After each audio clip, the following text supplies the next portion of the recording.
What's up? Podcast world, Chad Belding back at you. Another episode. I'm fired up about this one. This Life Ain't For Everybody podcast. Thank you all so much for the ratings, the reviews, the subscriptions, the support. It's humbling to see our TV shows and our podcast continue to grow, as well as some of our manufacturing brands. Thank you all again so much for supporting the partners and sponsors that continue to support us on a daily basis. Today's episode of This Life Ain't For Everybody is brought to you by our friends, again, America, Lynchburg, Tennessee, Jack Daniels.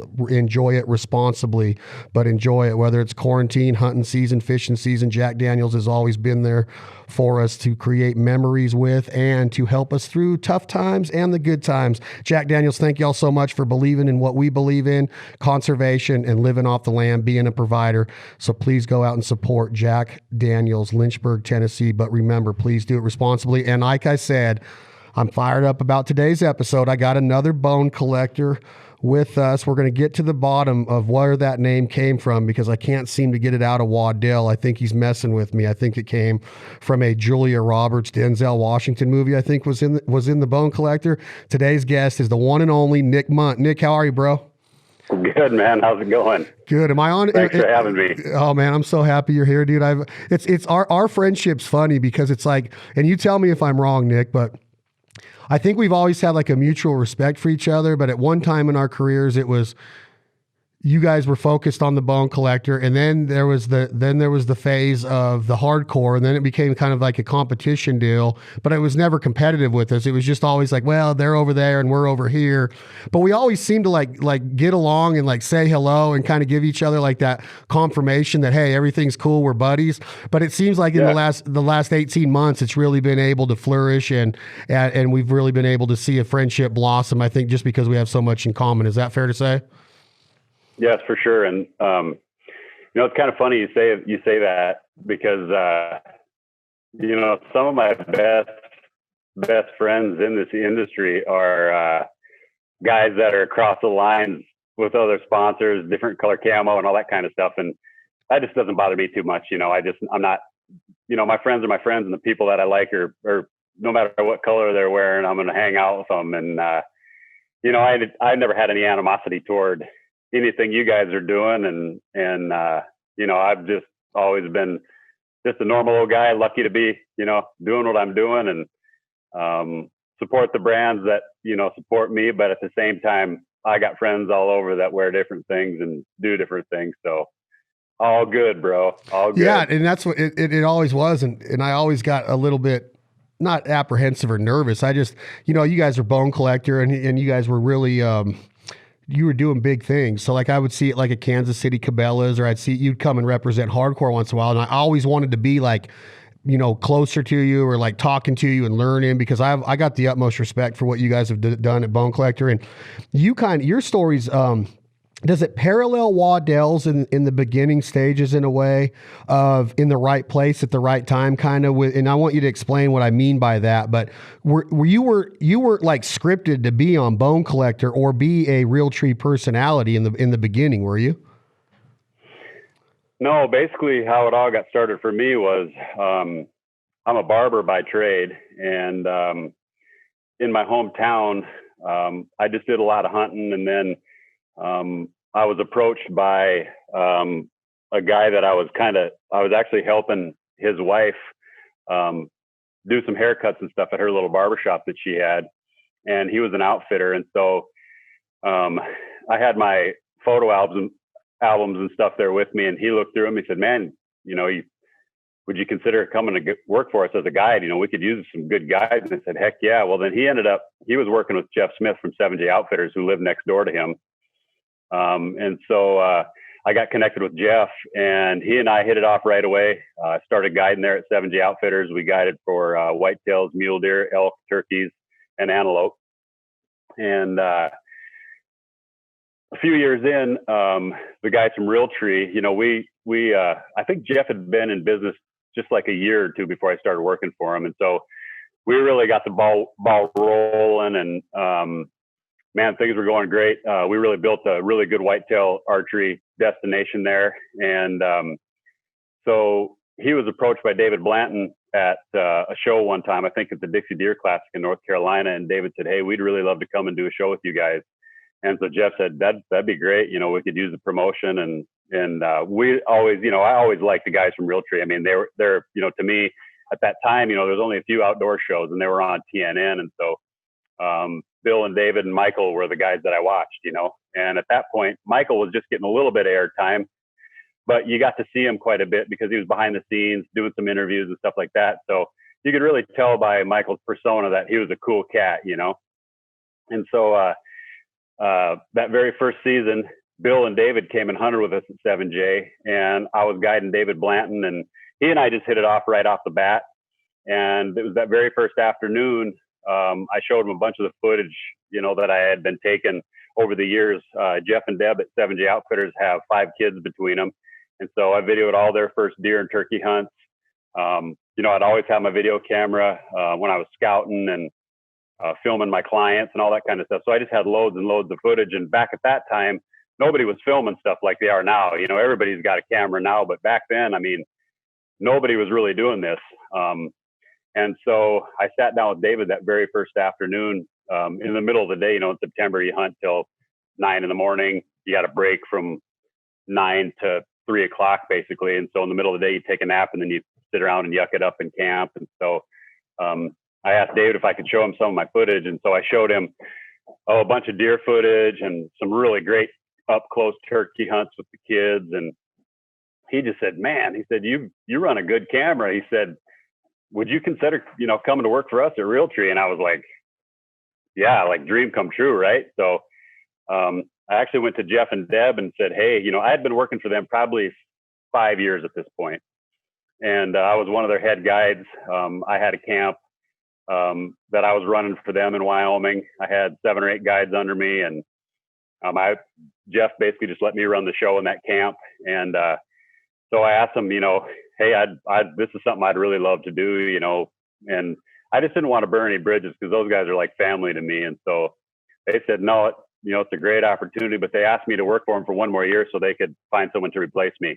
And so I did that. And then I went to work for Realtree a year later. And my very first hunt that I actually filmed, I was guiding turkey hunters the next spring for 7J, and Michael came out.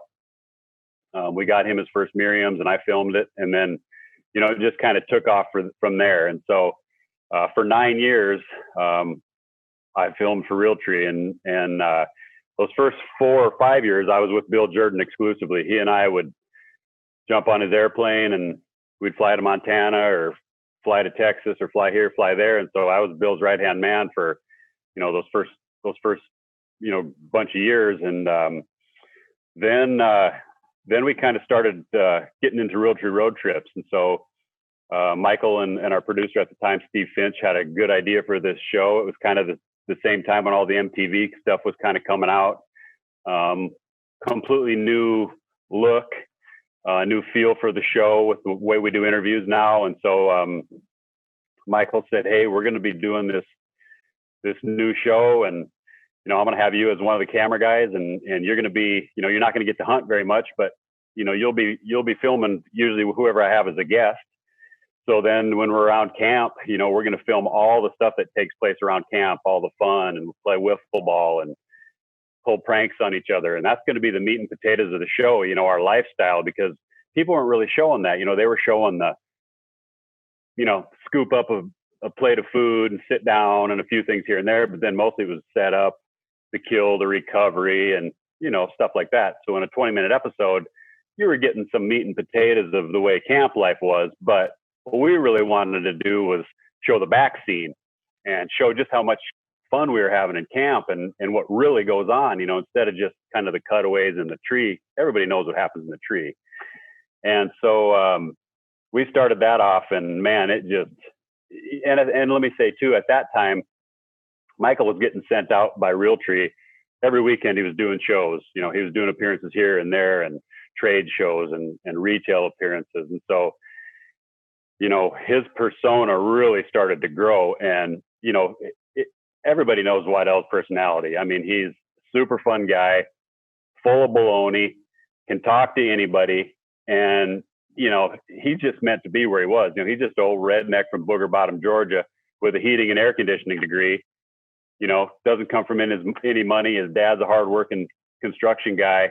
And, he just kind of fell into this deal like I did. And so, we just went, all those years doing Realtree road trips. And as he and I, kind of got our legs under us, it just grew and grew. And then finally, after he was doing all these appearances and his persona had grown so much, he just came to me one day and said, "Hey, it's time we need to start our own brand. We're going to get a brand going, get a TV show going.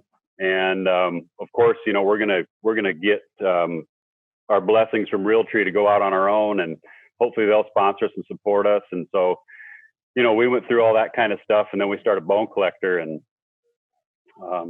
and already we're 13 years into that. So that's kind of the quick version of how everything kind of came together, So it was 9 years of Realtree. The first 4 or 5, you were Bill Jordan's personal cameraman, right-hand man, pretty much. And then you said the last part of that 9-year tenure was the beginning of Road Trips. Well, probably about 5 or 6 years into my Realtree relationship, that's when Road Trip started. I can't even remember what season that was, but I pretty much went to work for Realtree. I was always on a freelance basis, but I was busy with them the whole season. They kept me busy the whole season. And so I think my very first season filming for them full time was in about 98, I think. 1998. Yep. The way that I remember meeting you through TV was a scene, and I think it was Montana or Wyoming for some reason.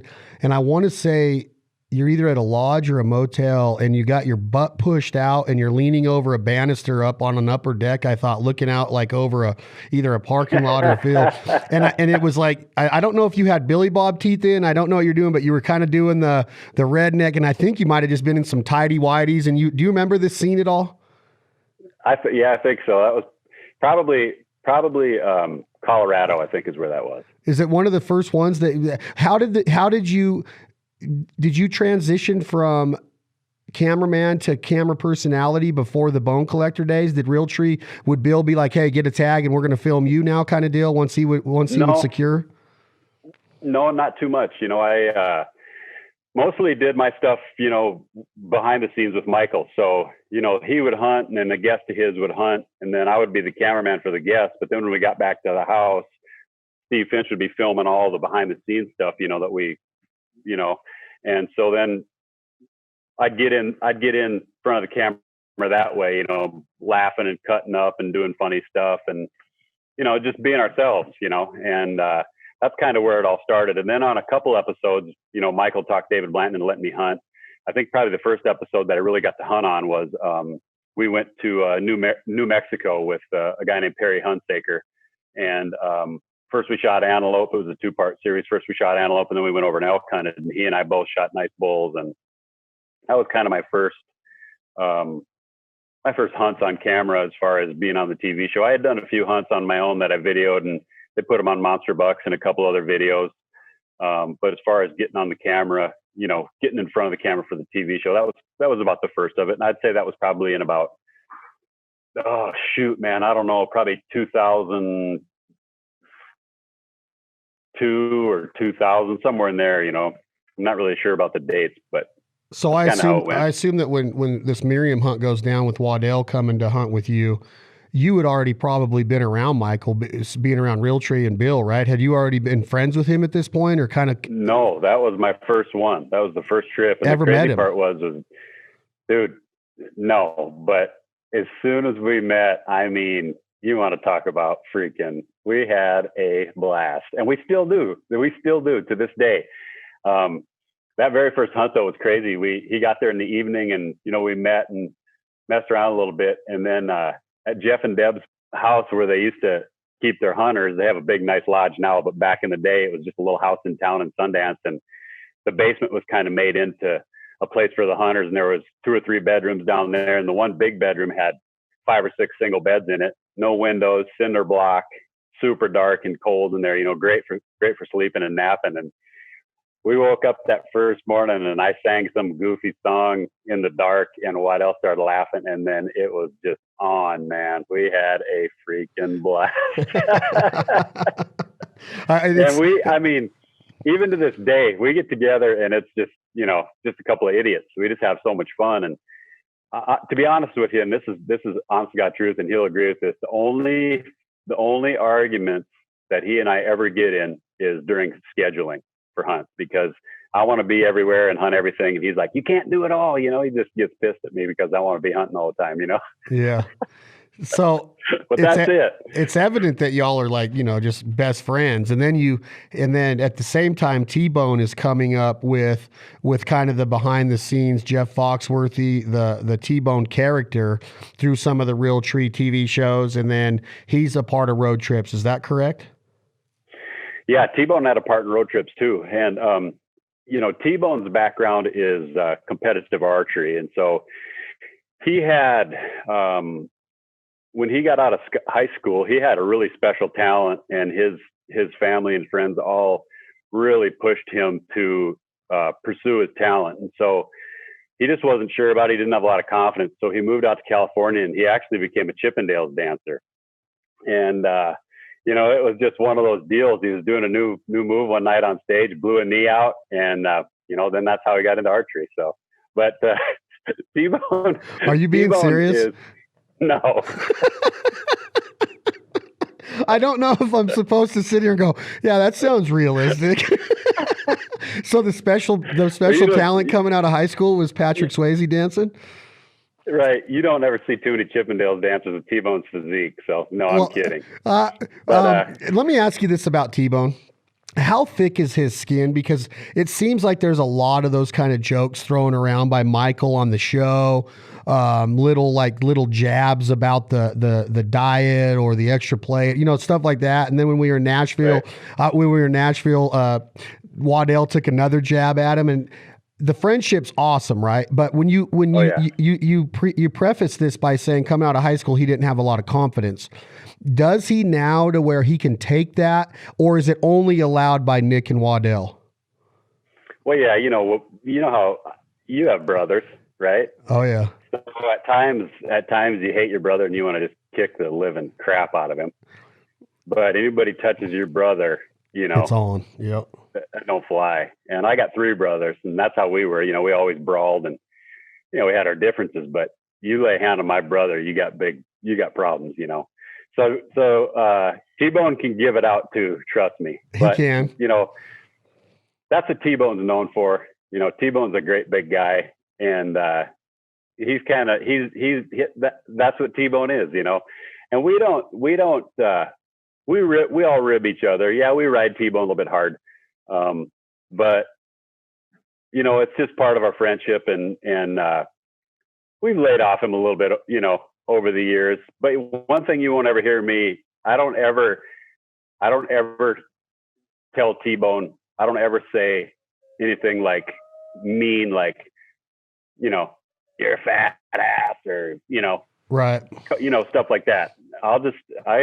Whenever I say something, it's, eat Cheetos or drink a gallon of Dr. Pepper with it or whatever. I love the guy to death. And yeah, I probably do ride him a little bit hard. I probably do. But if T-Bone were to say to me, hey, I don't want you doing that anymore, I wouldn't do it. That's where I'm going with it. I understand the joke and everything. I was just wondering, the competitiveness between you guys.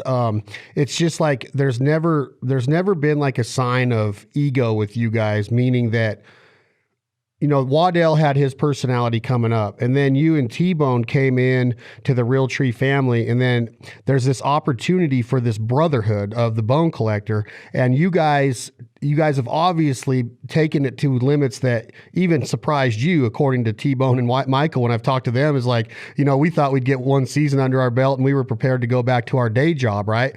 But obviously that didn't happen. But I've never kind of seen you guys are competitive, and I am going to get into the competition part of it, but the ego part of it has always been kept in check, to where you guys seem to know your roles. You guys, there's nobody that's bigger than the other person on the show, even though Michael's signature is on it.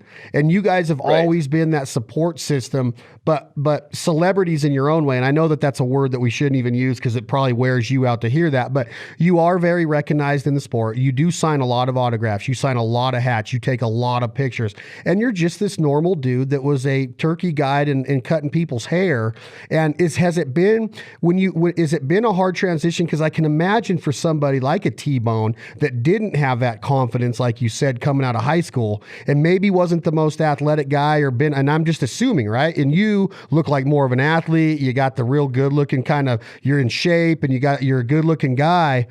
I was just wondering if it ever did bug anybody, like a T-Bone but it seems like you guys have just gelled into this unit that T-Bone is hilarious. His personality, he could be a scriptwriter in Hollywood and comedies because he's so he's so witty and clever. I just have never really seen you or T-Bone be kind of a competitive force with each other to go after Waddell's job or go out on your own and launch your own career, because that's always a possibility in this too. And it's surprising and where I'm going, that's long-winded to get to this. And then I'll let you talk, Nick. I apologize.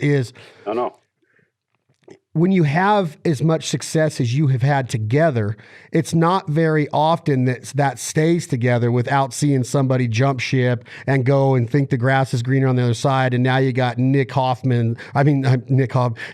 Mundt's big game show over here, and you got T-Bone Turner's archery big game show over here. It's never happened. Yeah. It's been going on 13 years of knowing your role and loving each other, even though I know there is some competitiveness there, which I wanted to get into that archery shoot that I saw you compete in Georgia a couple of years ago at the Edge launch, where you mopped up everybody on that 3D target shoot. And that's T-Bone's forte. That's his forte. And now all of a sudden, here's Nick Mundt coming into the game and smoking him in Georgia, his home state, in a 3D tournament. So I'm like, damn, man, these guys really go after it. But anyway, you kind of see what I'm saying there. Like, you guys, there's no chance of that ever happening, right?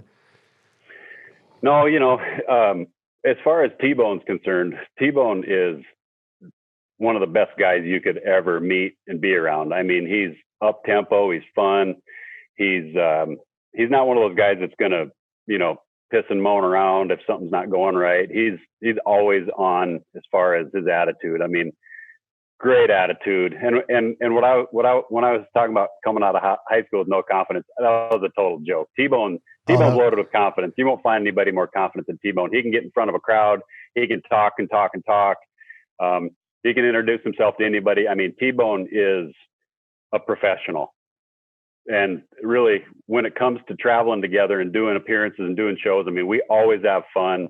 And we really don't have any competition between the three of us. We're all happy if one of us kills, a good animal or anything in business. I mean, we're very supportive of each other, and it's pretty rare.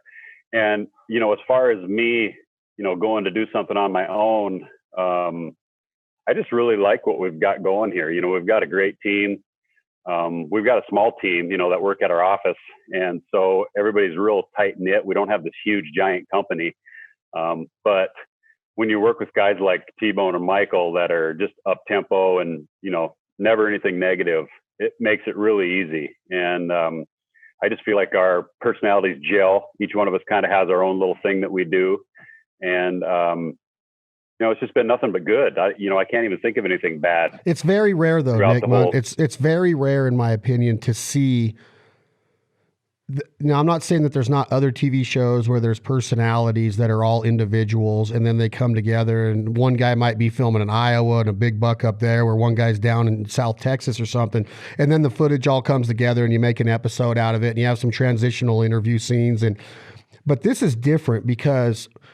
And I'm being for real when I say this, because I'm in the game and I know how hard the game is, and I know how hard it is to stay creative and to stay innovative, and to 13 years of the same three dudes shooting the same animals with the same logo and the same name, and to not ever have arguments and to see that success. It is very, very rare. And it's very more rare because, in my opinion, you guys have all became kind of rock stars in the industry that have never let that get to you, to where the lines follow you, the lines build up at your appearances. You guys are famous in the industry. Now, whether or not that's a little presumptuous of saying the word famous, I know it's the truth because I see it with my own eyes, and I know that there's something different between the bone collector model and the three hosts and the three brothers that do it together. And then you take other shows. Some of them are husband and wife. Some of them are buddies like the Bone Collector. Some of them are individuals. I don't know of another show that has the success of this and the run of this with three all-stars that kept it together when all of them could disperse and have the ability to go get their own partners, their own sponsors, their own hunts lined up, their own camera crew working for them, and build something on their own. That to me is the rarest part, because the Bone Collector show and brand is not just your normal run-of-the-mill, everyday three guys putting footage in. It's a brand. It's a cohesiveness of brotherhood that you guys are rock stars in the industry. Now, it's no doubt Michael Waddell was a bona fide rock star when it came to hunting success. You saw it with your own eyes. It probably blew your mind at times, right? Well, I mean, there's definitely some other icons in the industry, but when it comes to straight up fanfare, walking the walk and you see what you get. I mean, Michael Waddell is the man, and I will definitely, be more than happy to tell you I've been riding his coattails for 13 years. I mean, I give him all the props. Obviously it started with Realtree. Bill and David gave me an opportunity, and I'm always grateful for them. And I bleed Realtree. That's all there is to it. But when it comes to just being an icon of hunting and somebody who pushes the needle, and it's not a selfish thing for Michael. For him, it's wanting to get as many people involved in hunting and keep this tradition alive. And he is grounded when it comes to that, man. I mean, a lot of these people are me, look at me, look at me, look at me. He is definitely the guy that's out there saying, hey guys, let's get more people in the field. Let's sell hunting licenses. Who cares if it's big or small, or if you're fat or skinny or white or black or whatever, hunting's for everybody. It's a fun pastime, and a lot of people take it, too serious. I'm a serious hunter, but when it boils down to it, we gotta get as many people involved in this deal as we can. And so when it comes to Michael, I mean, that has been his focus from the beginning. A lot of people are doing their shows and doing the things they do in the industry to impress other people in the industry. Those aren't the people that we're after. We're after the consumer. We're after the people that support hunting, support our brand, and make hunting what it is for everybody. Now, a lot of people have been spoiled on some of the animals, including us. We're lucky. We get to go to great places and shoot great animals and hunt super farms. But there's a lot of guys that hunt public land and have never hunted anything but public land. And those people are important. They're buying guns, they're buying bows, they're buying boots, they're buying, banded clothing and whatever. But one of the things about Michael is he has always stayed grounded. He's been true to his roots, and he has never, ever wavered on that. And you will not find anybody that works harder for the consumer and normal people of the world that are hunters.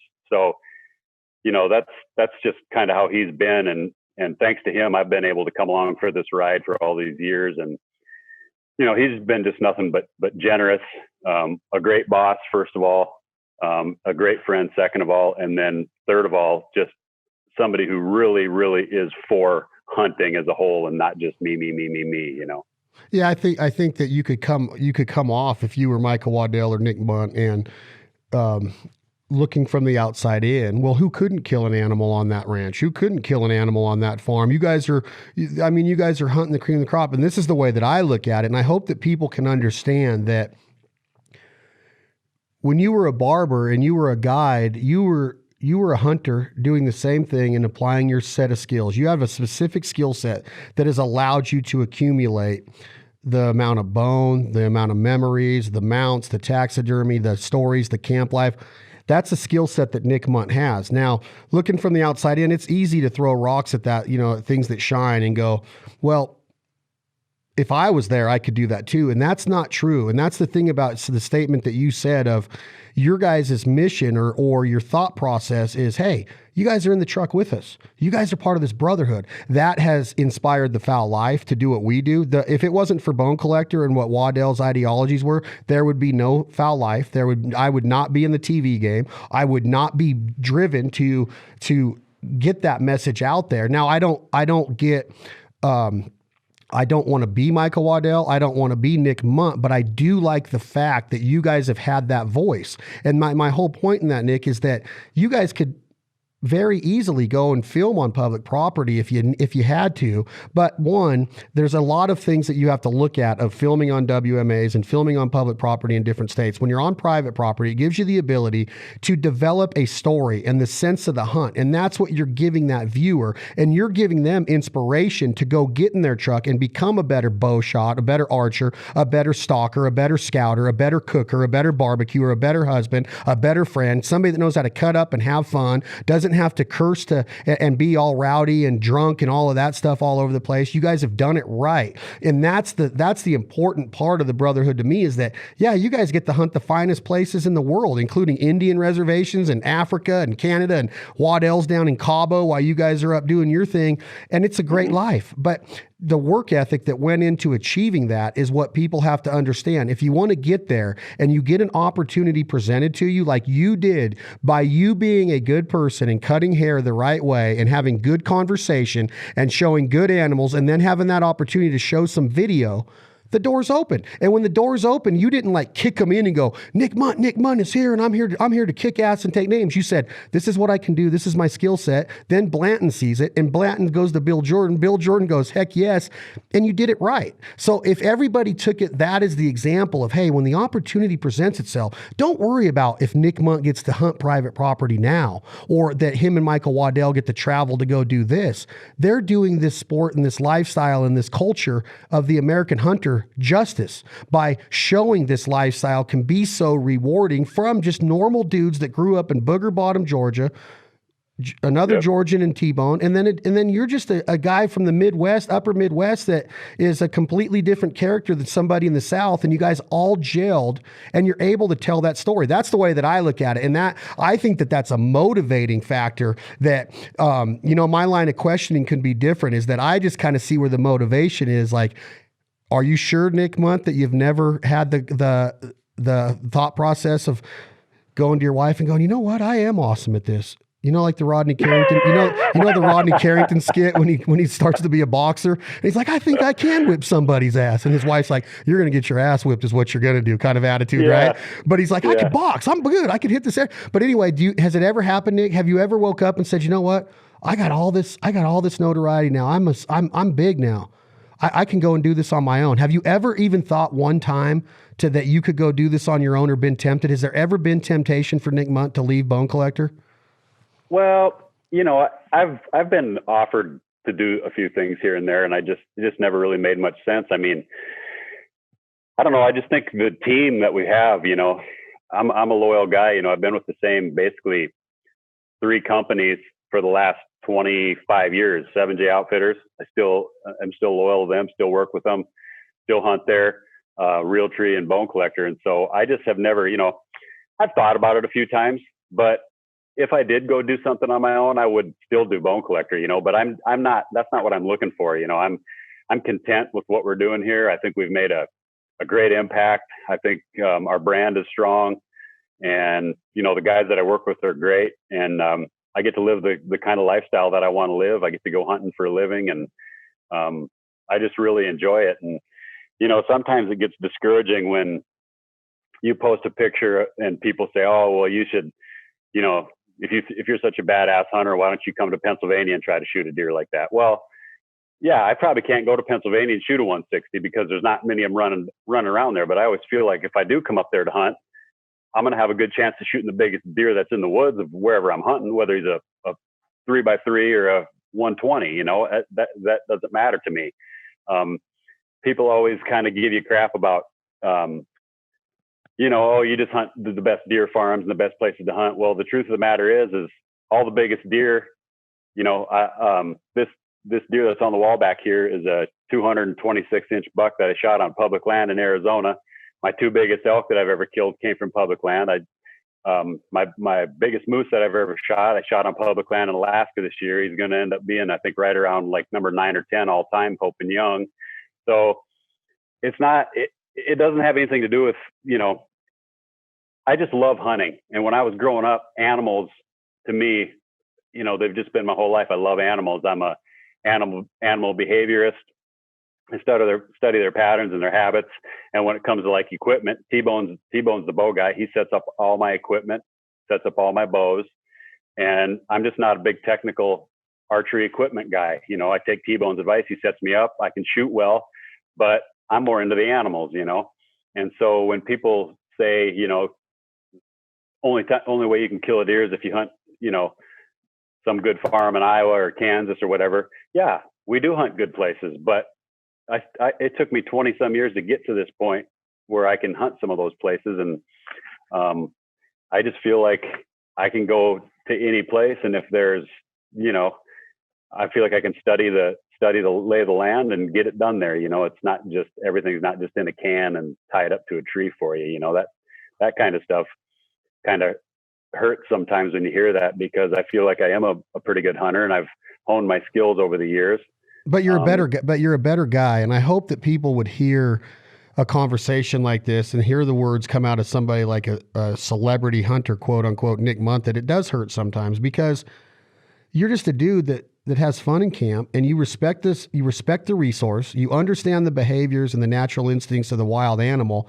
You've honed your skills. You're no better than anybody else, and you've never said that. So to have the success and to post it is more of a, guys, we're in this together. We can do this. If Absolutely. You apply your skill set, you can do this. Because when I watch Phil Robertson and the Duck Commanders hunt back on Duck Commander 1 DVD, I never thought that I would be in a duck blind with Phil Robertson and get to hunt ducks with Phil Robertson and Willie and Jason, those guys.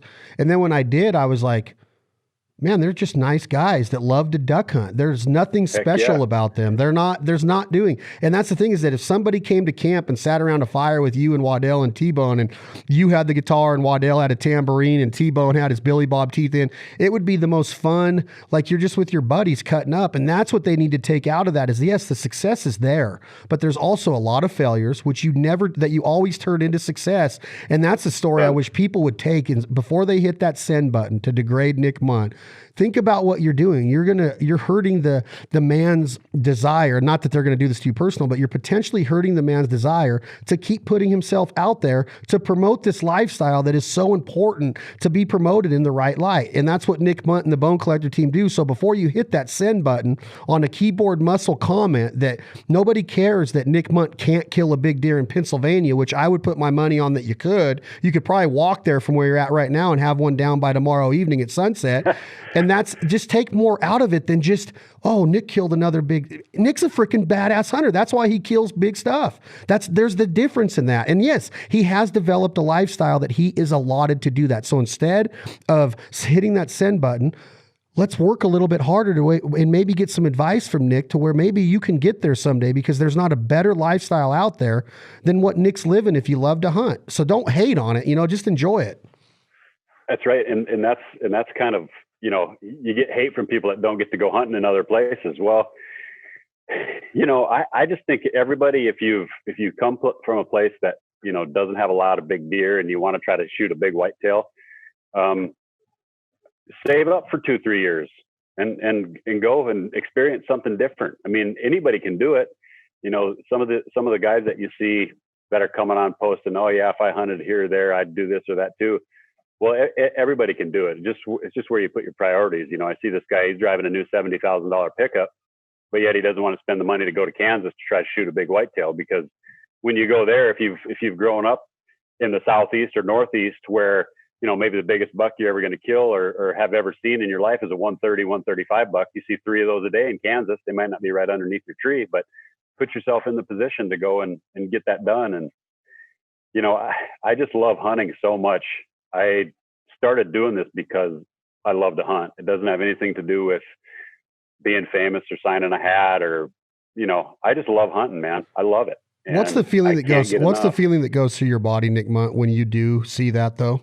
What does it make you feel like? And I know that the easy answer is, oh, it's no big deal. I'm just a dude. I'm just a barber that has the ability. I have a voice. I was given a platform, and now that's not even true, because a lot of people have had that platform, and not everybody turns it into what you guys have. So, what's the first thought that goes to your head if I ask you, how does it feel to see all those people in line that want their picture with you? They want you to sign their antlers, their sheds. I've seen people bring in everything from a grunt call to a cow call to a set of sheds to their big buck, and have you guys sign it and take a picture with.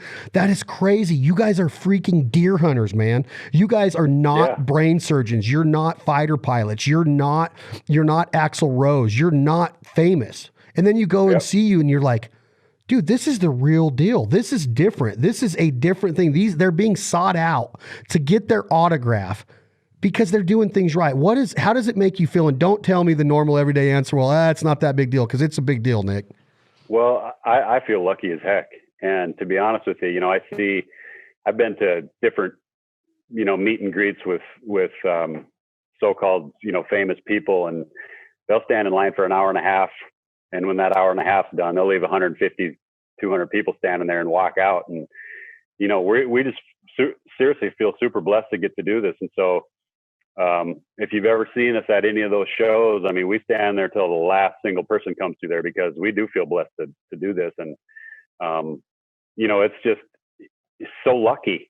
How can you turn people down that want to come and say hi and talk about what you love hunting, And, for me, it's just a super humbling experience, and just feel so blessed to get to do it. It's not everybody gets this. There's guys that have television shows and they're on TV, but they don't have, that's my point. Brand. And that's my point. And to so see it happening, it's a lucky thing. It blows my mind, dude. Like, I look at it and I'm like, those guys are so down to earth. And look at what's the coolest part about it, Mundt, is that here we are 13, 14 years into Bone Collector. You're in your 40s. Michael Waddell's in his 40s. T-Bone's 50 now. And when you go to these shows, there's 6-year-olds waiting to get their picture with you. 10-year-old girls.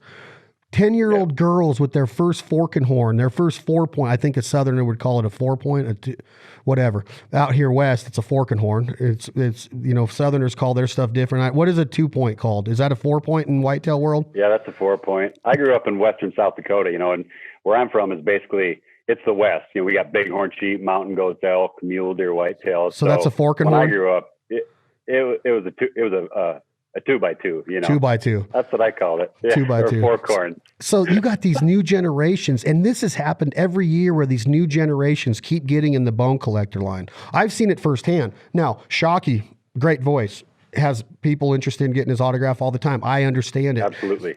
But the energy at this Bone Collector booth, and I've watched it exclusively the last, I'd say since 2009, 2010 at NWTF, and watched the booth grow, watch the appearances grow. Waddell's name comes over. Waddell and Nick are signing here. Go meet them. It just floors me that it truly is all day, every day of these shows of nonstop celebrity. It doesn't happen to most hunters. There are a select few in our industry that get to experience this in a way to where it's consistent, being sought out, and it's never got to you guys. And it's the coolest thing that you guys are able to take it, shoulder it with the responsibility, and do it ethically, right? You guys are never in trouble, and you get to give back and have this voice of, this is what we get to do. We're going to stand here until the end of the day and tell our hunting stories, and listen, more importantly, listen to your hunting stories. And there's a lot of them, and sometimes you're just like, oh man, if I hear about another deer or something, but you guys do it.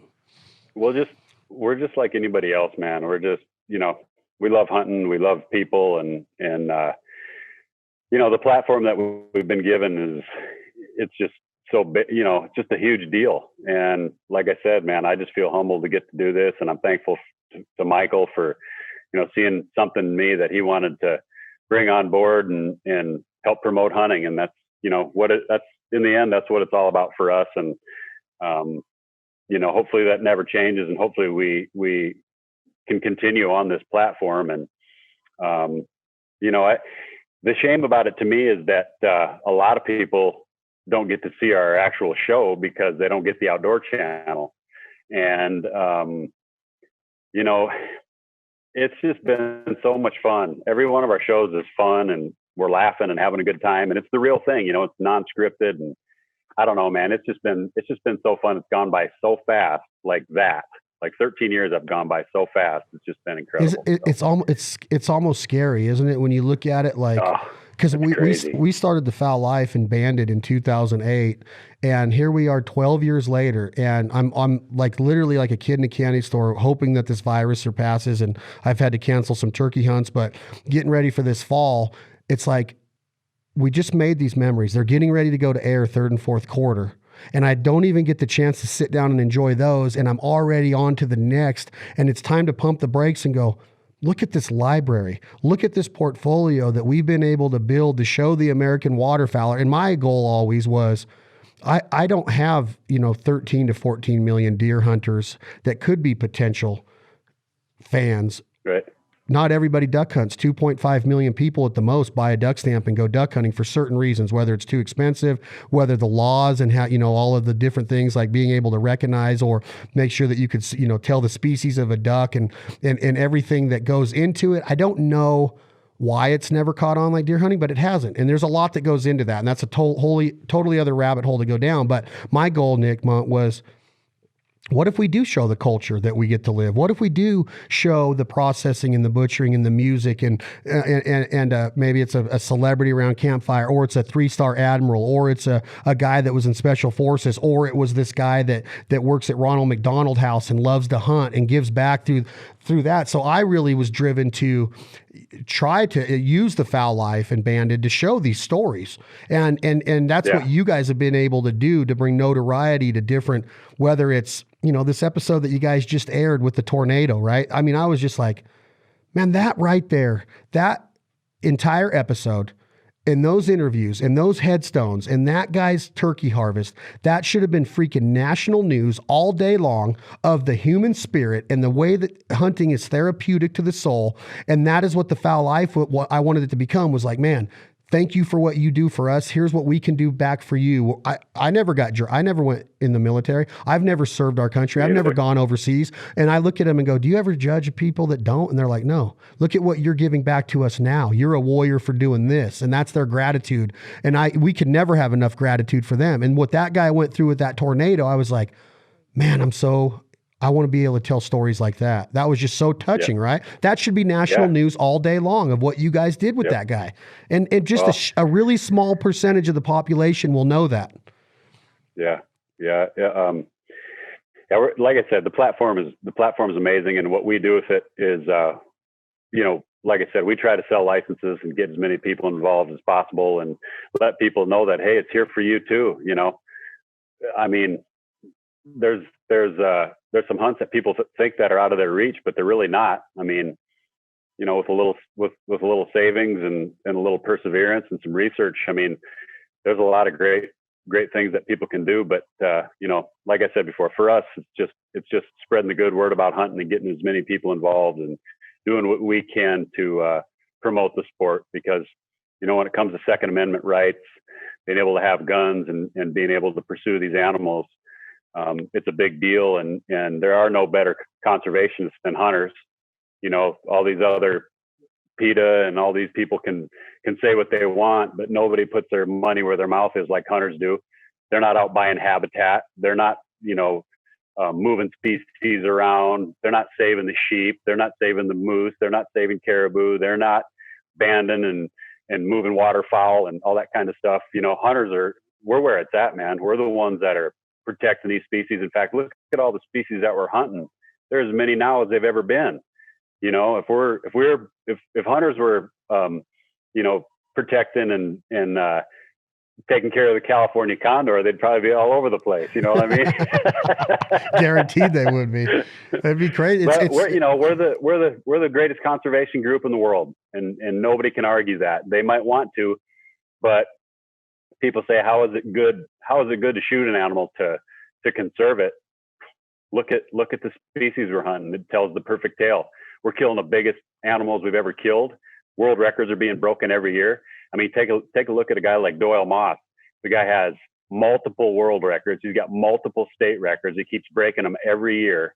And, you know, he lives in nature, promotes the heck out of hunting, and nobody can argue with what hunters do for a living. You know, I mean, it's just, and he supports FNAWS. He supports which is the Absolutely. North American Wild Sheep Foundation. He supports RMEF, Rocky Mountain Elk Foundation. He supports Mule Deer Foundation. He supports all of these different conservation agencies and raises money through donating hunts, donating partial hunts, donating guide services, outfitting services, the animals that he consistently harvests in Utah and Nevada. Just an amazing career. My cousin Thomas Baker, he's in outfitting, and the Ryan Hatches and all of the guys that are out here. I've grown up watching, you know, the just the sweat and the sweat equity that's been put into habitat and guzzlers, and the amount of desert sheep that are in the state of Nevada now because of Nevada Bighorns Unlimited, which I'm sure you've heard of, and the amount of, you know, just, I guess it's a lot of passion when you go and you sit around these guys and they're like, well, yeah, we took a sheep out of the herd last year. We killed a 167 ram up in the cellulites, but here's what we did. Here's what people don't know. Here's how many guzzlers went in. Here's how many chucker, and here's how many different forms of wildlife, from rats to mice to antelope to mule deer to coyotes to cougars to foxes to bobcats. You keep naming it, of all of these species that generate benefit off of the heart of a hunter that goes up on a Saturday after he just worked a 60-hour week in the construction field. Now he's traveling up these dirt roads and proud to do it with a guzzler, and he implements the guzzler and builds it up there. And the next thing you know, they're getting trail camera pictures of sheep benefiting off of this, of not being, you know, dehydrated and dying from dehydration because they have water sources now. So I look at it like, yeah, we take some out of the ecosystem, but if we didn't, you understand what would happen if we didn't take that one out of the ecosystem every time or control the herd. There's just that, you know, it's amazing to know that what a guy like Doyle Moss has done for conservation and hunting, and he gets a bad rap. He gets a bad rap sometimes because he's always killing big stuff. Well, that's because he's good at what he does. Jealousy. It's jealousy. It's because he's freaking good at what he does. You're dang right. He's one of the best ever to walk the planet. I mean, the guy's a stud. But you take guys like Chad Woodruff from Mossback, Arizona, and Tory Brock. You know, these two guys are mule deer freaks. They're up there in the middle of damn nowhere, up there on the strip, and they're working with the game wardens and the biologists. They're up there all summer long and pounding heat. And they're doing everything they can for the deer up there. They're, like you said, they're putting in new water sources. They're working hard. They're putting out mineral. They're doing this. They're doing that. I mean, they've made that place basically help make it what it is, as far as, you know, helping animals live in tough times. And, you know, you just don't hear about that from animal activist groups.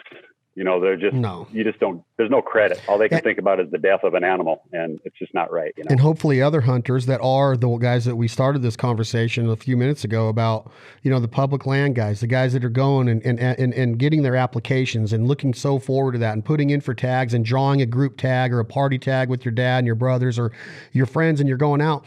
I hope that they look at somebody like a Doyle Moss, how much he's benefiting the herds that they're getting to hunt, because there's a lot of big animals that are being harvested and a lot of new animals that are being put back in, you know, that bloodline and that species is being more and more secured by the efforts of people like Doyle Moss and his guides that are up doing this throughout the year. So Utah and Nevada public land hunters and just regular 9-to-5 Joe Bobs that love to hunt, that all of us are in reality, is they're benefiting off of people's sweat equity and their elbow grease and their intelligence and their ability to go up and do that, or their desire to, because not everybody wants to go up on a 90-degree August day and work on a guzzler. All they see is the big picture of being up there in November and being able to have a chance to kill a 220 mule deer in the rut. Well, that doesn't happen without all of this going on. There's a reason it keeps evolved. So I think that before you hit that send button on these hate mails or these judgment emails or the ability to get to Nick Mundt or Michael Waddell or Doyle Moss on social media, before you send educate yourself on what they really do or where they come from. Because I don't ever want to look at somebody or be judged of like, oh, he just bought. I mean, I've heard it all. I bought my way into the industry. My dad died and left me this huge inheritance. And I want to look at him and go, My dad was a union plumber. He made $75,000 a year if he wasn't laid off. It'd be like 50 grand if the snow came and the job shut down. Like inheritance. Are you serious? Inherited what? I don't even know what an inheritance means. So Me either. you hear that stuff and it's like, no, I love to work. My dad always said you're put on this earth to work. I love to work. And so I just wish that people would take the time to learn a story. Like you bring up Doyle, you live out here and you hear the stuff that's said about him. And I'm like, dude, do you ever just stop to pump the brakes to understand how good he is at what he does? You would die to be in his shoes, man. Just to see the animals he's seen on a normal Saturday through his glass. Most big game hunters would die just to see that. So stop it. Or Chad, they would look over the same country and never see it laying there in the bushes. 100%. I mean, 100%. that's to me, that's 80-90% of it is being able to sit in one spot for hours and hours and hours. Throw your glass on the hillside, and all you see is a little piece of horn or a tiny bit of the ear sticking out or a throat patch or the white on the face of a buck sticking through the cedars. I mean, there's a lot more to it. Some people just don't have it. Some people do not have it. I just did You can throw them into, get them the best tag, put them in the best area, and they still aren't going to get it done. Where you got guys that are very proficient at what they do, and people hate him for it, I guess. Oh man, you're baiting. Oh man, you had him tied to a fence. Oh man, you got that out of a high fence. I'm like, dude, now look, my cousin's a go-getter and he's been in it and he's had some problems. But if you ever had to, are you drinking coffee out of a Pendleton whiskey cup? Mm-hmm. I love it, dude. It's half and half. So I want to remind everybody why Nick drinks his coffee that you're seeing on the video, that this episode is still brought to you by Jack Daniels. Oh, sorry. I'm just messing with you. It don't matter. I do it. It's, I had a talk with our optics partners, Vortex. I know that you guys are with another one, which is fine. Everybody, they're each their own and everybody's happy. But we talked last week. I'm doing this Essentials of Duck Hunting podcast series on our other podcast, The Foul Life. And I said, I was the kid with ADD that dad would say, get in the glass. And I would go real quick. Nope, nothing here, Pops. And then my dad would say, sit your butt down and watch. And then he would show me the importance of staying in the glass and what that means to a big game hunter, of that ear twitch or that mule deer staying so still that all of a sudden he might have just turned a little bit and that sun hits a horn or a white patch on him or something, where a good mule deer hunter lives with them, knows what they're doing, knows their escape routes, their instincts, like you do on reading all these animals how they naturally live their lives. My dad and my cousin Thomas, who I keep talking about, it's amazing what they do with just a pair of binoculars. And if you can do that, that's a big win, because not everybody's. I can't do that. I can look at one hillside for 5 minutes and be over it, where they're finding big bucks consistently through there. And then the ability to go out like a Todd Jasic. I don't know if you've ever heard that name in our state, which is like one of my. I don't think so. He's a stud, but anyway, he killed his first Grand Slam of North American wild sheep at 12 years old, and he's killed 4 Grand Slams. Anyway, he comes from money. There's no doubt about that. But he's a great dude and a great voice for hunting, and his ability to go out. Have you ever heard the name Tony Grimmett for antelope? I don't think so. Is he an outfitter? I think he was at one time, but he has a video out there on how to field score. Where I'm going with this, because I'm long-winded, is how to field judge antelope. Because everybody thinks that it's an 80-inch head when that's a 69. Why? Well, you got to do this, and you got to be able to make sure that you can get close enough with your optics to be able to figure out, all right, if he's this long and I divide that by 4, his circumference around the base, his prong's going to be this, his third measurement's going to be this, his tips are going to be this, does he curl in, what's his width? And when you start being able to do that on the fly, now those guys that go out and pull that 180 grain 270 bullet on the first buck they see, and then they walk up and ground shrinkage happens, and you're like, well, that ain't no Boone and Crockett 82-inch, 84-inch head. And I'm like, okay, well, there's a reason why Todd Jasic can consistently do it. It's not because he has the ability. Yes, he has the ability to go scouting more than you because of his lifestyle. But when he's scouting, he's applying his skill set of saying, That's not a 77-inch buck. That's a 71. That's not the guy had the state record at 94 and 7/8 or 95 and 7/8 for many years. He's killed 3 or 4 heads in the 90s, right? The guy knows how to kill big antelope. I go antelope hunting in the same country, the same exact draws, the same exact tags. I know the mountain ranges, not as good as Todd, but pretty dang good with my brothers growing up here. Don't even see him. Don't even see those big bucks. He's just good at it. Yeah.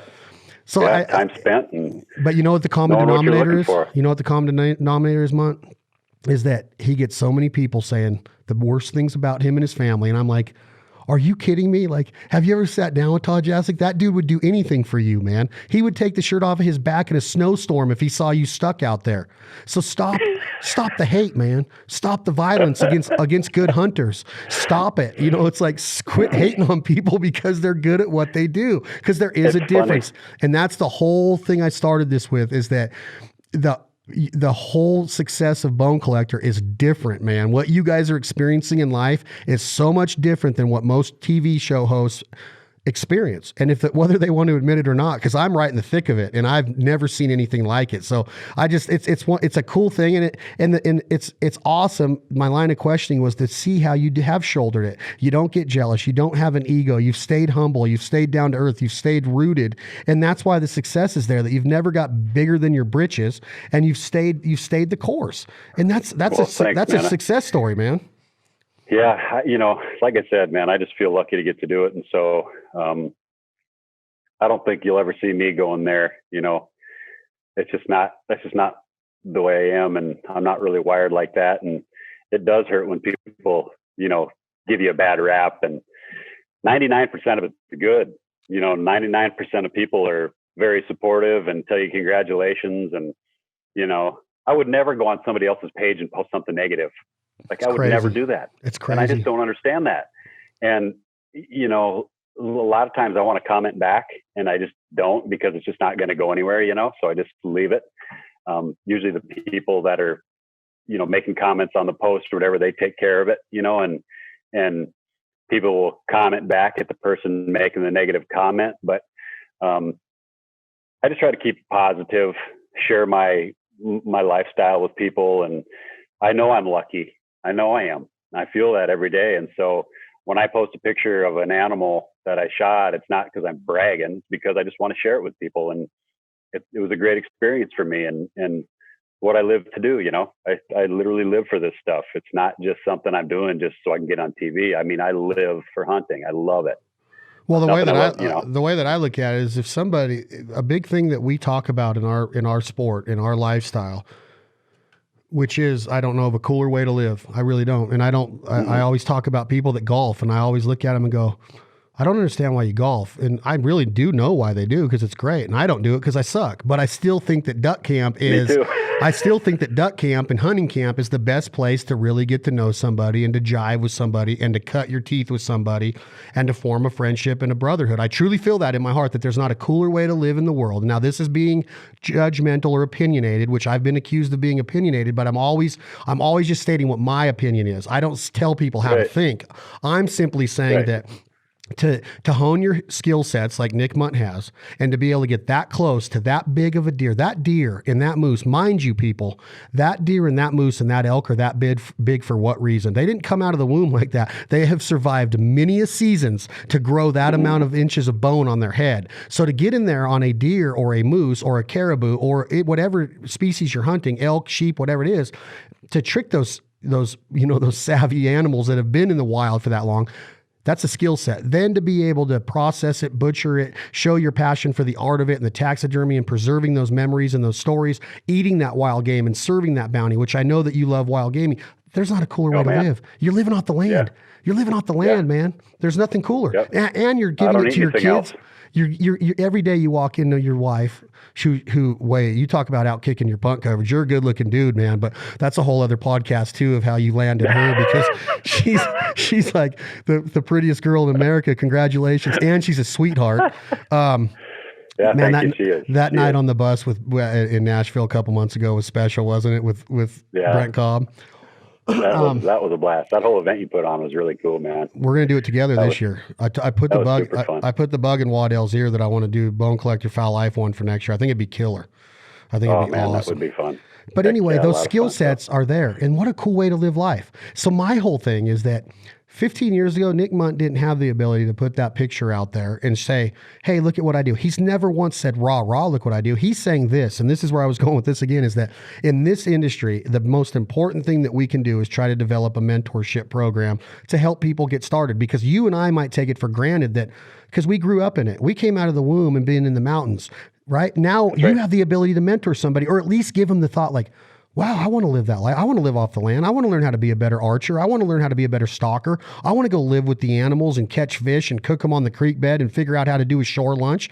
Well, Nick Mundt knows how to do all that. You know why he knows how to do all that? Because he's taken the time and the passion to apply that and to learn it. He didn't just come and be able to get this good because he had a God-given talent. Maybe some of it was, but he worked hard. So now you have the voice of being able to say, look, if you need some advice, instead of shredding me for the amount of inches this horn is on the top of this deer's head, just ask me and I'll be more than happy to help mentor you and now you can't do it with everybody, but you can at least give messages out there to help, right? Absolutely. Well, there's a couple of things. Number one, I think there's two important things that we all need to do as people that are experienced hunters. We need to, number one, try to get somebody new involved every year in the outdoors. I mean, we need to get a new kid that's never been hunting before, maybe a kid that comes from a single family home, or maybe it's even a lady that's never been hunting before but wants to hunt.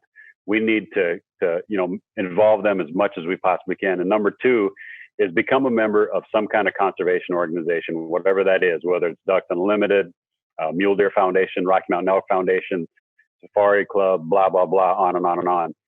These conservation organizations are doing a number of different things, including sending money to Washington so that lobbyists can be working in Washington for us, fighting for our rights. We got a lot of high-powered young attorneys that are there right now. They're bumping elbows with the senators and congressmen.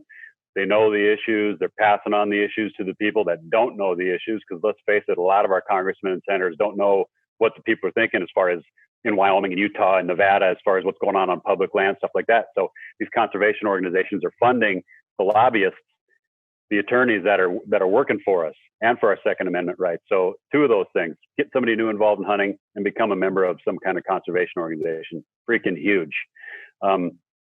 And it is our job. One of the toughest things there is to do is to come into an activity like hunting or shooting a bow. It's a very intimidating thing to get into if you've never done it before. To pick up a gun and shoot it for the first time, or to go out turkey hunting and have never called a turkey, to buy a new bow, get the right rest, get the right setup, get everything right. Just to have the confidence to go into an archery shop and ask somebody to help you. That's tough for a man to pick up a bow and go into an archery shop and say, hey, I don't know squat about archery. Can you help me get started? Those are tough things. And so there's an intimidation factor when it comes into trying something new in the hunting, in all aspects of hunting, whether it's, I don't know hardly anything about waterfowl hunting. I've done a ton of it. I feel like I could go out and set up decoys on the pond. My mother-in-law's got a big dam right here on the property, and there's geese in it every day. Pretty sure I could go set up some decoys and get them killed because I just know enough about hunting. But if it comes to me driving to North Dakota and setting up a big spread for snow geese, I'd probably be sitting there for a week and a half and wouldn't have one goose come to the spread, So there's that learning curve, and it's an intimidating thing. So, that's tough. And so as people that are experienced, it's our job to mentor, like you said, people, answer questions. Don't be afraid to put a question on a post and ask me a question about, how to do this or how to do that. Or if you want to shoot a bighorn sheep someday, I'm actually just starting a new application service and booking agency. I don't have my site up yet.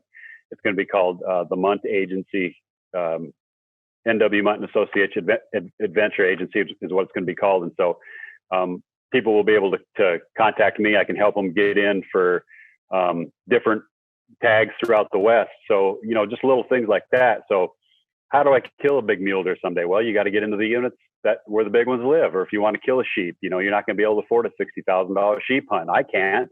So I got lucky a couple of years ago. I drew a tag in Idaho. went in and shot a really nice ram. So there's a lot of things that can be helped through questions. The intimidation factor is there, but ask questions and help mentor somebody. That's super important to me. Nick, how many?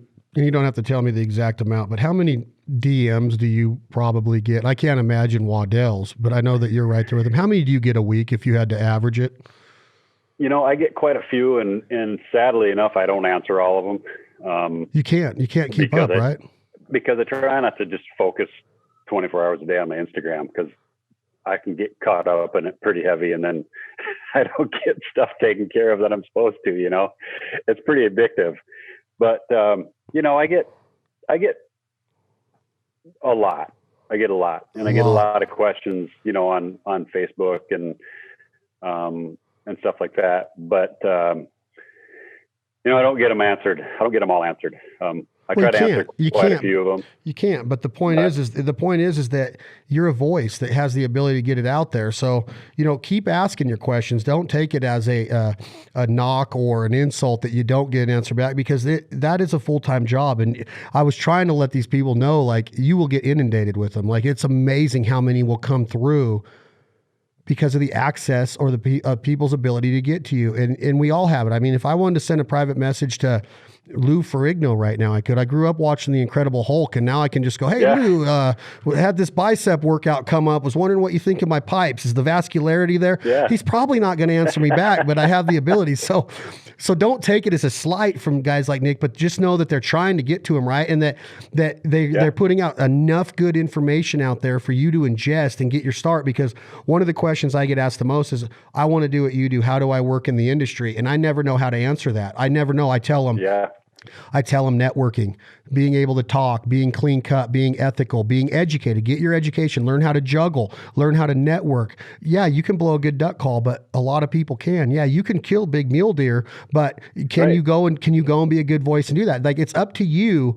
How you want to get into this. There's a lot of different ways to get into it, but once you do get that opportunity of cutting a guy's hair and him seeing a picture and that turning into video being looked at, and then that turned into this with David Blanton, who's been at Realtree since the beginning in 1986, I believe. When you get the opportunity, do it.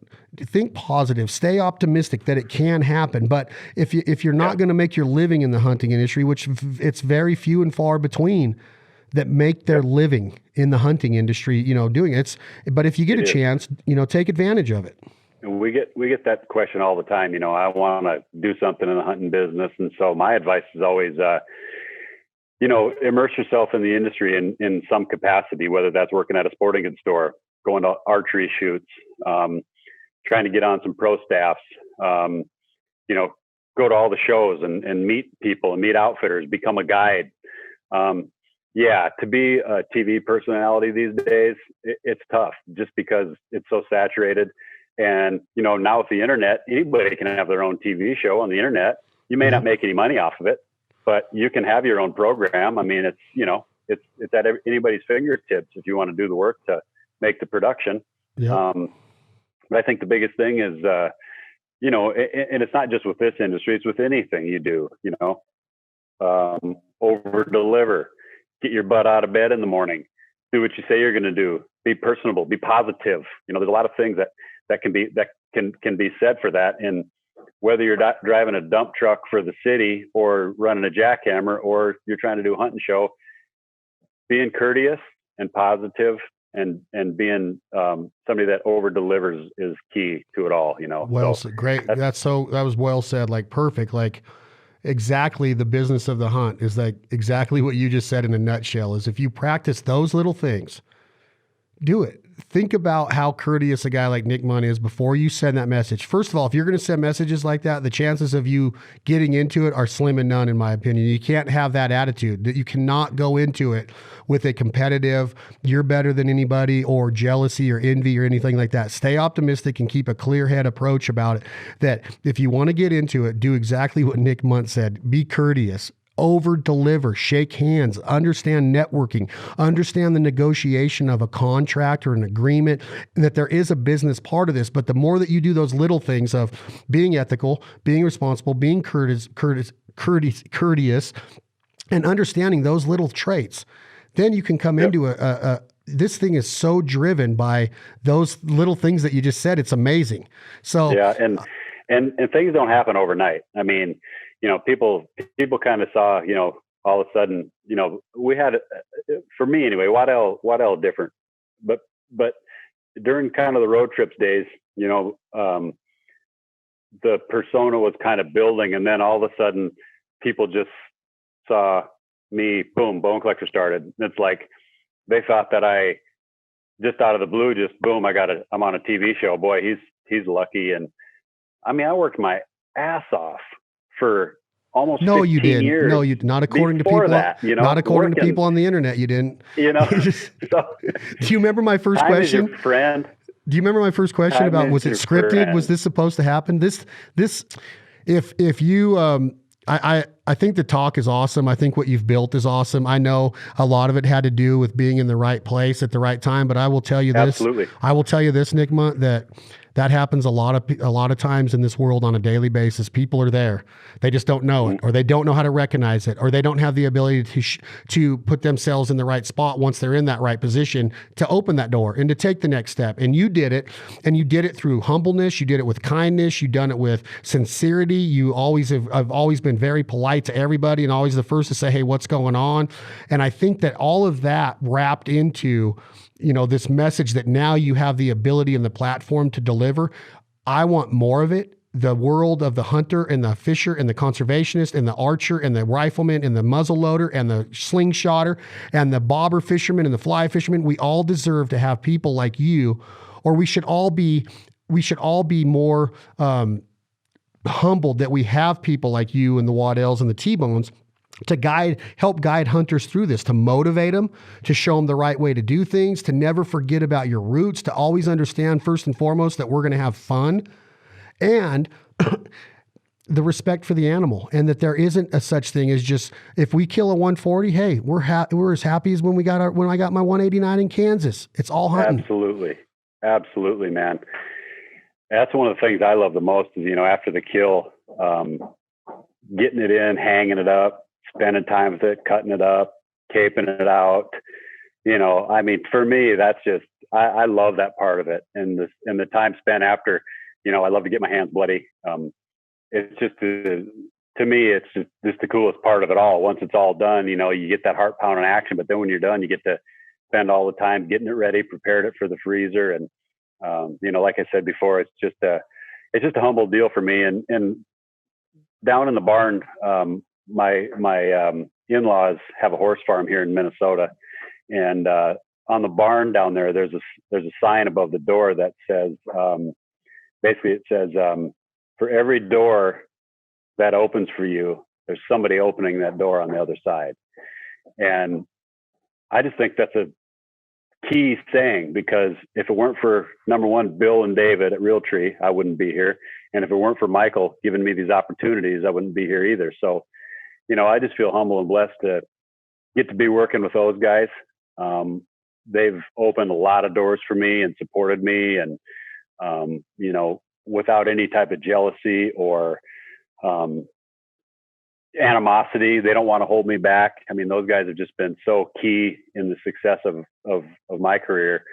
And I just know for sure without those guys, I wouldn't be where I'm at right now. And a lot of the blessings that I've had in this business are because of those guys. So I just want everybody to know that, I try to be as humble as possible. There's nobody that I won't talk to at any kind of show or appearance or anything like that. And I really do feel honored and blessed to get to do this stuff, and luckiest job in the world. It's very easy to see it, Nick. You do a great job of not being fake, and you've always been real, and it's easy to see, and it's evident that a lot of people see it because of what you guys have become to the industry. And I think that saying above the door on your mother-in-law's horse barn is so key, and what you do, it reflects in what you do. It reflects in what Michael does. Michael is he's the first to tell you, man, if it wasn't for this guy, I wouldn't be to where I'm at. If it wasn't for Bone Collector, Foul Life wouldn't be where it's at. If it wasn't for Waddell giving me that feeling that you can be yourself or be real on camera, we would have never started it. Now, Fred Zink is the one that really got me into filming and teaching me the way of filming ducks and geese. But at the same time, I was watching Waddell and what you guys were doing on road trips, and it was just very innovative, and it was very intriguing, and it was very inspirational. So those doors open, and it's how you keep them open. It's not kicking them down and saying the Foul Life is here and we're the best ever. It was never like that. We always wanted to have people be able to live through us vicariously, because we've been living through Phil Robertson and Michael Waddell and all these other guys vicariously through years. And I think that we need that. We think that we need it, and we want people to watch the Foul Life and get that.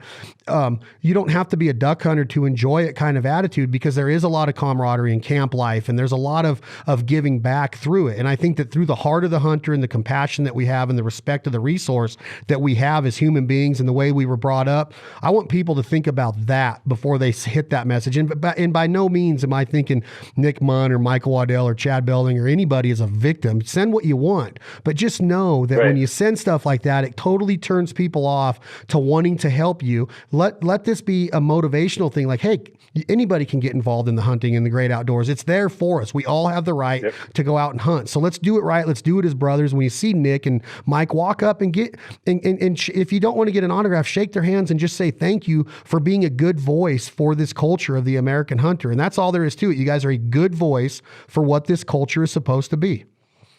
Well, we feel like that's our job. So, it's kind of the easy part, really. I mean, we pride ourselves on that, and staying humble and just trying to, get as many people involved as possible. That's our whole motto, That's don't Nick, make excuses. That's Nick Mundt. Get after it. Exactly. Don't make excuses. And that's Nick Mundt on Instagram at Nick's Big Game.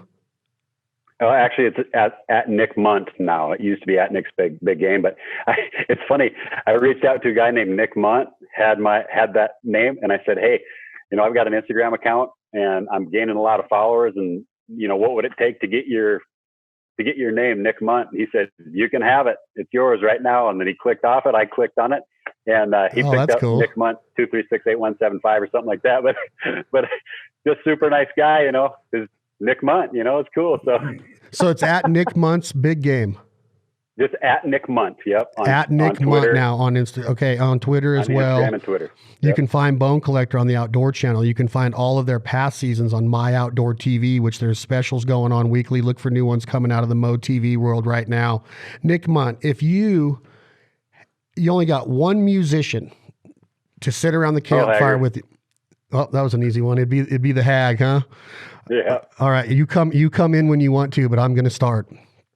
Okay. I've been throwing horseshoes over my left shoulder. You better come in, Nick, if you're a Hag fan, because this is my favorite Haggard song. I've been most all my life searching for that four-leaf clover. Yeah, you ran with me. Yeah. Chasing my rainbow. Don't you know I love you too? I love you too. And that's the way love goes. Oh, Nick Mundt, you can even sing, man. Merle Haggard. I'm talking like my dad passed away in 2006, August 9th, 2006. And every day in his truck when we'd hunt, we'd listen to the Poncho and Willie, or Poncho and Lefty, he can't sing, that album, dude. And My Lazy Day, and just might have gone fishing. I got to thinking it over the road to the river. Love them all, man. Dude, I could, man. All day, every day. I have a guitar in my studio signed by Merle Haggard. He signed it like the year before he passed away. I have one too. Oh, that's what's so crazy cool. is my dad and I a couple of years ago, we went. Typically, I don't get to go to some of the Western shows because they're all at the same time as some of the turkey and deer shows that we do. And so I didn't have anything going over SCI weekend in Vegas, and Merle Haggard was going to be playing at the auction banquet. And so a friend of mine that works with SCI called him, said, "Hey, you got to get me a couple tickets to Merle. My dad and I have been big Merle fans, my whole life. And I just really want to take my dad to see Merle. It's a pretty intimate deal. There's only a couple hundred people in there. And about, I don't know, 3-4 days before the show, they announced that Merle was canceling his tour because he had pneumonia. Well, he still played the SCI. So my dad and I got to see him. Obviously he was old, and he had oxygen on the stage, and just still sounded great. Had his whole band, his son Ben played, his other son Noel opened up for him. And man, we just really enjoyed the show. We were right up next to the stage, 10 feet from him, and Toby Keith came out, sang a couple songs with him, and literally about 6 days after that, he passed away. And so oh, man. That was just probably one of the coolest things ever for my dad and I to get to see him. The last concert he ever played. Good and for you, I wish I'd have gotten to see him earlier when he was like really in his prime. But even then, not being able to breathe and having oxygen on, it was just something else, and something I'll never forget. And I got to share that with my dad too. So it was great. Good for you guys. Well, Nick, I appreciate it. God bless Merle Haggard. God bless Bone Collector. Nick Mundt, thank you for being part of the podcast. We'll do it again, my man. Well, thank you so much for having me, and man, just keep up the good work, brother. I appreciate everything, and hopefully this will go over well, and we can do it again sometime. Oh, it's going to go over well, and I love your story. I appreciate the friendship. I'll be in touch. We'll go down another one, talk about the new house, the kids, the marriage, everything you're doing. That's the Nick Mundt story. That's the beginning part of it. That's just a real little part of it. If you need a haircut, I don't know if Nick will do that anymore, but he will definitely answer your questions on how to be a better big game hunter. Nick Mundt, you the man, Not Bone until Collector. The virus is gone. Yeah, not until this virus. It's going to happen. That's been another episode of This Life Ain't For Everybody. Please support the partners and sponsors that support us. Thank you all so much for the growth. Truly humbling. And today's episode, again, was brought to you by our friends at Jack Daniels, Lynchburg, Tennessee. Enjoy it responsibly. Thank you all very much. Tom, hit that button. This is Leith Lofton. What you going to do when the money's all gone? Money's all gone.